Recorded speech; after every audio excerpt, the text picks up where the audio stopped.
Good afternoon, guys. Today we're talking about tiered replication, a cost-effective alternative to full cluster geo-replication by Asav Sidon, Robert Escriva, Sachin Kati, Mendel Rosenbull, and Emin Gunser. So let's get into it. So the paper describes that there are two types of node failures. First, you have the independent node failures, wherein the nodes fail individually and independently in time. This could be due to their individual disk failures or kernel crashes. Next is the correlated node failures. Correlated node failures are defined as failures in where several nodes fail due to a common root cause, like your network partition. So typically you use three-way replication for safeguarding against node failure in a cluster, wherein the first two nodes are used for serving your client reads, and the third node is just a backup. This is popularly used in HDFS, Google File System, and Azure. The third replica is only read when the first two fail. In some storage systems, this third replica is not used for client rates and only read when the first two nodes are failed. This third replica is only read when you have multiple correlated failures occurring. So the paper says that we should leverage this property, wherein the third replica is kept as a backup to increase durability and reduce some storage costs. So uh, there are like various existing replication schemes, but it makes it difficult to split replicas into remote sites. The paper says that the third replica would be stored somewhere on a different site, that is a remote site. So the solution they propose is tier replication. So the motivation and some background info about it. N is as usual as your number of nodes. R is a replication factor, which says that how many replicas can exist. And lambda is the rate of independent node failure. Typically, you have like N to be 1000 to 10,000 and the replication factor of 3. Then you get your independent node failure rate lambda as N over MTTF, where MTTF is your minimum time to failure. When a node fails, the cluster re-replicates its data from several servers, which store replicas of the node's data and write the data into another set of nodes. This is known as scatterbit. I understand scatterbit by looking at this might be a bit difficult to understand. So here's an example on your right. I have 6 nodes A, B, C, E, E, and F, and arranged in such a pattern that you can see, where A, B, C form one replica set, B, C, D form another replica set, and so on and so forth. So data can be placed if data hits the first set ABC, and if it chooses node A, then node A's data is replicated on nodes B and C. If B is chosen, then nodes B is replicated at C and D, and so on. So if you see at the nodes that are highlighted, that is the sets that I've highlighted, it's ABC, EFA, F, and FAB. So out of this, if A fails, then A's data is replicated on B and C as well as E and F. So A can be recovered if by reading from servers B, C, E, and F. So this is known as scatter width, and thus A has a scatter width of 4. Moving on, we have mu as a recovery rate, and which is a linear function of S, which can be typically be between 1 to 30 minutes. Okay. So these guys have formed the probability of I nodes failing. They have found this probability of I nodes failing by doing some kind of a Markov chain, wherein each state of the Markov chain represents the number of nodes that have failed simultaneously. As you can see, the upper side of the upper arrow shows that the failure rate, which is lambda, and the bottom part shows the recovery rate. So for a single so if there are I nodes in the system, recovery rate for I node is I into mu. And based on this Markov chain, they have found the probability of I nodes failing as rho raised to I over I factorial into e raised to minus rho, where rho is lambda over mu, which is your failure rate upon recovery rate. Next is the probability of data loss given I nodes have failed and some replication techniques. The first application technique they have talked about is a random replication. So if you have a cluster of nodes, then you form the copy sets by choosing some random number of replicas in a set. Then the next is Facebook's random replication, which is like modification to the random application, wherein again you have a cluster of nodes, and then you select R nodes from a pre-designated window of nodes, and this pre-designated window is your scatter width S. Again, this leads to a large number of copy sets. So, for example, if I have like 9 nodes and I choose and I need and I have a replication factor of 3 with scatter width of 4, then if I choose node 1, then its replicas will be randomly chosen between the nodes 2, 3, 4, and 5. So on the right, if you can see the number of copy sets upon NCR, this is actually the formula to find the probability of data loss, which in case of Facebook's random replication comes out to 0.64. Next is a copy set replication. Copy set replication is actually proposed in the paper which by the same guys, which was the predecessor of this paper, wherein they proposed this copy set replication. This copy set replication technique, in this they minimize the number of copy sets that can exist, which you can see here is only these 6 can exist. So if I choose node 3 as my primary, then the replicas would be on 1 and 2 or 6 and 9. So based on this, if you find out the probability of data loss, it comes out to 0.07. So based on this and the previous slide, these guys formed these two equations wherein they form the rate of loss. And then based on these two equations, they've plotted some graphs. So now let's have a look at the graph. So the graph on the left side shows that data loss under independent failures as well as correlated failures for application factor 2 and 3 using schemes like random replication, then Facebook's replication, and copy set replication. From this figure, we could see that Facebook random replication and copy set replication have a much higher MTTF than random replication. The reason is that they use a much smaller number of copy sets than random replication, and therefore the probability of data loss given inode scale is smaller. It also shows that the MTTF of data loss under correlated failures, and it is evident from the graph that due to the correlated failures for R is equal to 3 is 3 orders of magnitude lower than that for independent failures with R is equal to 2. This bottom line of random application where the green triangle are pointing leftwards is lower than you can see for correlated failures above. So the figure 3 on the right hand side is almost similar to the one on the left side, but instead of it is a function of scatter width instead of number of nodes. So this graph demonstrates that the copy set replication provides a much higher MTTF than Facebook's random replication scheme. The figure also shows that the increase in the scatter width has an opposite effect on MTTF for independent and correlated node failures. So based on these two graphs, these guys decided to focus on increasing MTTF under correlated failures. To do this, they proposed that the nth replica be used for durability and not availability.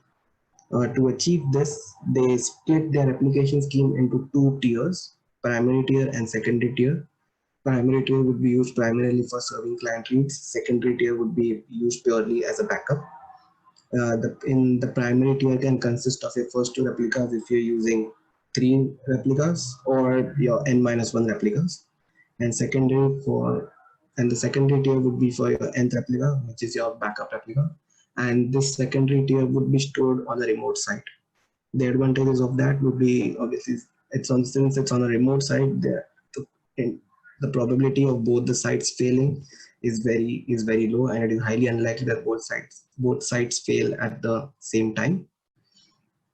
Then your backup tier, that is your secondary tier, could be stored on a cost-effective machine with low read latency, since you do not have read heavy workloads on that site. And then you could also use data compression and deduplication techniques on it. So moving on to the design. So tiered replication is basically a greedy algorithm wherein you have a cluster of nodes, the cluster has a desired scatter width which you can tune, and then you start forming copy sets in such a way that first you arrange your nodes from the smallest to the largest of their scatter width, and then you form the copy set. Then once you form a copy set, you check with the cluster that if that copy set satisfies certain constraints that you put up, that you can impose upon them. If it satisfies, then it gets added to the cluster's copy set. As you can see here in the cluster.check, that's the function where you check your where you impose your constraints and check whether your copy set satisfies the constraints. I'll talk about constraints in a couple of slides. So based on this, they formed the graphs, and then they showed that for S is equal to, for a scatter width of 10, they found MTTF under independent node failures is higher for copy set replication. Uh, Keep in mind, I'm talking about independent failures. This is because the fewer nodes participate in the recovery of primary replicas, and a single node recovery time is therefore higher. It also shows that the correlated failure, but in correlated failures case, you can see that it is a very, or it has it has improved much more, and you have a high MTTF improvement. And the figure on the right side is in this graph, they explore the question whether when do you need to change your application factor to R is equal to 4 rather than keep on using R is equal to 3. So these guys plotted the graph and for some number of nodes, and then extended it to 1,000,000 nodes, way beyond what we need, way beyond a class, way beyond what we need right now. Then they found out that for tiered application, when you hit around 25,000 nodes, it is better by default if you switch to R is equal to 4 and rather than R is equal to 3. If you can see again on the left graph, for copy set replication at 5,000 nodes, the MTTF starts to drop. So these guys say that for at 5,000 nodes, if you're using copy set replication, you should switch to application factor 4. If you compare it with Facebook's replication scheme, then Facebook even struggles to achieve MTTF for 100 years with even R is equal to 3, and even when the cluster size is small. I forgot to mention that in the figure on the right, these guys assume that the storage designers need at least MTTF of 100 years. So moving on to constraints. Dynamic cluster changes is basically what happens when a new node joins the cluster, or an existing node dies. So when a new node joins the cluster, you simply run that your replication algorithm again. It starts with a scatter width of 0. Then since the algorithm is a greedy operation, it ensures that sufficient number of copy sets, that the node is assigned to a sufficient number of copy sets, and it will increase the scatter width to the desired scatter width of the cluster. Same thing is again happening when a node dies from a copy set. You again run your tiered replication algorithm for the entire cluster, and then again the copy sets are assigned newly. But the problem here would be that you have to reduplicate your data on other replicas. So next constraint would be control power down. Sometimes some storage designers like to allow some parts of the cluster to be temporarily switched off to reduce power consumption. This feature can be easily added to tiered application, wherein you force a node to belong to a different tier, wherein that tier can be switched off. Then this feature can also be used very effectively, wherein you have to roll out some software and hardware changes, wherein during that time some part of the cluster would be offline. Next is chain application. Now chain application can provide improved performance and consistency. So each replica is assigned a position in the chain. The desired property of chain replication is that each node will have equal number of replicas in each position, that is head, middle, or tail. So for example, if a node has been assigned head position twice, middle position twice, but tail position only once. The algorithm will ensure that in the next copy set that the node is being assigned, it would be assigned to the tail position. So the graph on the right shows the copy set efficiency with each of the constraints. The first is the tiered replication, pure vanilla tiered replication. You have a copy set efficiency of 1. It's still 1 when you add the control power down constraint. If you pair up tiered replication with chain sets, it just slightly drops. But if you combine both of those, that is tiered replication with control power down as well as chain replication, your copy set efficiency drops like up to 0.65 or something. But you can see it is still better than Facebook's random replication and Facebook's copy set efficiency. So moving on to implementation and its evaluation. So these guys used the HyperDex and they extended HyperDex to use tiered replication. HyperDex is a strongly consistent and distributed fault-tolerant key-value store. They used HyperDex, then they deployed a 9-node cluster on Amazon EC2. The HyperDex by default uses random replication scheme and it does not allow 2 different availability zones. They also used the Yahoo Cloud Servicing benchmark to run 1 million requests and measure throughput and latency of each other's request. So in figure 7, that is the left graph, you can see that it shows a throughput measure for both of its deployments, the random application as well as the tiered application. The difference in throughput is due to the fact that tiered replication does not load balance nodes evenly in very small clusters. On the right, you see the graph wherein you compare write latency between random application of 1 zone against tiered replication with 2 zones. So this write latency drop is actually expected because because you have the latency overhead between communicating between 2 different remote sites, and also their implementation used synchronous application, which is required for waiting for all replicas to be written before acknowledging the write. Moving on, these guys also did a recovery evaluation wherein they ran the 1 million request again, and 30 seconds into the benchmark, they forced failed a node. So in the primary tier, it took 80 seconds to recover the failed node, and then another 48 seconds to synchronize missing data with backup tier. This 2 steps is due to chain replication, wherein in the first step, there is a state transfer with the predecessor, and in the second step, you verify the data with the successor. Backup tier, in the backup tier, there was only one step involved, and in total, it took 91 seconds to recover a node. And then bandwidth across the availability zones. They found that Amazon has the most ideal setup.